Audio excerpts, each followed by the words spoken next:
সবচেয়ে বড় জিনিস যেটা আমি লাস্ট আপনাদের কথা যেটা বলছি, জাতির উদ্দেশ্যে কিনা জানি না, কারণ আজকাল কথা বললে অনেকে অনেক রকম কথা বলে, বাট আমার মেইন উদ্দেশ্য, আমি দুটো মন্ত্রণালয়ে আছি, আমি যা দেখেছি এটাকে সাগর চুরি বলা যায় না, প্রশান্ত মহাসাগরীয় চুরির জায়গাগুলো হয়েছে প্রচুর। এই যে লাস্ট 15 বছর যে গভর্নমেন্ট ছিল, এ পুরো কী বলবো, কী শব্দ পাচ্ছি না, এবং পুরো সিস্টেম করাপ্ট করে গেছে, entire system has been corrupted. এখন এইখান থেকে বের হওয়া আসা ভেরি ডিফিকাল্ট জব। চেষ্টা করছি আমরা, কোনো ডিপার্টমেন্ট নাই, কোনো সিস্টেম নাই যেটাকে করাপ্ট না করা হয়েছে। এবং আমি যেই দুইটি মন্ত্রণালয়, একটা মন্ত্রণালয় শেষ, দ্যাট ইজ পাট মন্ত্রণালয়, অলমোস্ট ফিনিশড। এখন আমরা ট্রাই করতেছি যে আস্তে আস্তে আস্তে যদি জানা যায় 15 বছরের কাজ তো 1 বছরে বা 15 মাসে বা 2 বছরে বা 3 বছরে করা সম্ভব না। মানে আমার যেটা ইমপ্রেশন, এমনভাবে রন্ধ্রে রন্ধ্রে আপনার কেনাকাটার মধ্যে, তৈরি করার মধ্যে, প্রজেক্টের মধ্যে কিছু কিছু প্রজেক্ট তো কেউ জানে না যে কেন নেওয়া হয়েছে। তো এইগুলোর থেকে আমি বের করার চেষ্টা করছি।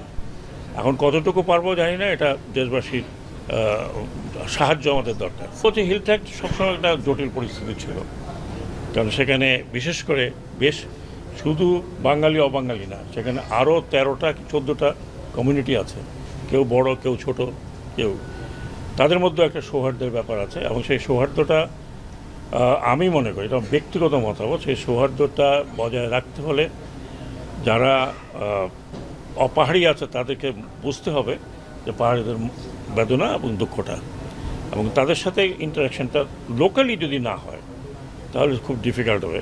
আছে এর মধ্যে তো অনেকে অনেক রকমের ইন্ধন যোগাইতে থাকে, বাট ইন্ধনটা যাতে না যোগে সেজন্য লোকাল অ্যাডমিনিস্ট্রেশন এখানে যারা আছেন এবং যারা নেতৃত্বে আছেন, বিশেষ করে আমাদের পাহাড়ি ভাই বোনদের বেশিরভাগকে আমি চিনি, সিনিয়র যারা, আমি বেশিরভাগকে চিনি, কারণ আমি 3 বছর কাটিয়ে আসছি বান্দরবনে। এখনও আমি যখন যাই তখন এই সব সিনিয়ররা চলে আসে।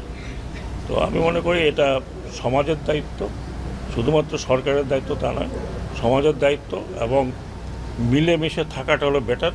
কারণ আমরা অনেক রক্তপাত দেখেছি এই পাহাড়ে। আমি নিজে ছিলাম ইনসার্জেন্সির মধ্যে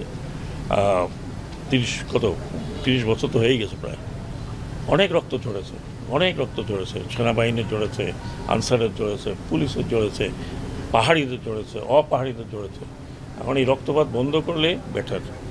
আর সম্প্রীতি বজায় রাখা উভয়, সবারই, শুধু উভয় না, এই 13 কমিউনিটি এবং এখন 14 কমিউনিটি যদি ধরি, সবার যারা নেতৃত্বে আছেন তারা এই সম্প্রীতিটা বজায় রাখবেন। সম্প্রীতি বজায় না রাখলে এটা যদি আবার অশান্ত হয়, সেটা কিন্তু সবারই ক্ষতি হবে। সেটা শুধু যে আমাদের ক্ষতি হবে তা না, আবার পাহাড়ে যারা আছেন তাদের ক্ষতি হবে। আমি এই কথাগুলো এই জন্য বলছি যে আমার একটু নলেজ আছে পাহাড় সম্বন্ধে, এই জন্য এই কথাটা বললাম। এবং আমাদের যারা গিয়েছেন তারা এফোর্ট নিয়েছেন, এই গতকালকে তারা বলেছেন যে একটা সম্প্রীতির অবস্থা হয়েছে, এটাকে বজায় রাখতে হলে এটা এখন লোকাল যারা আছেন তাদের উপর নির্ভর করে।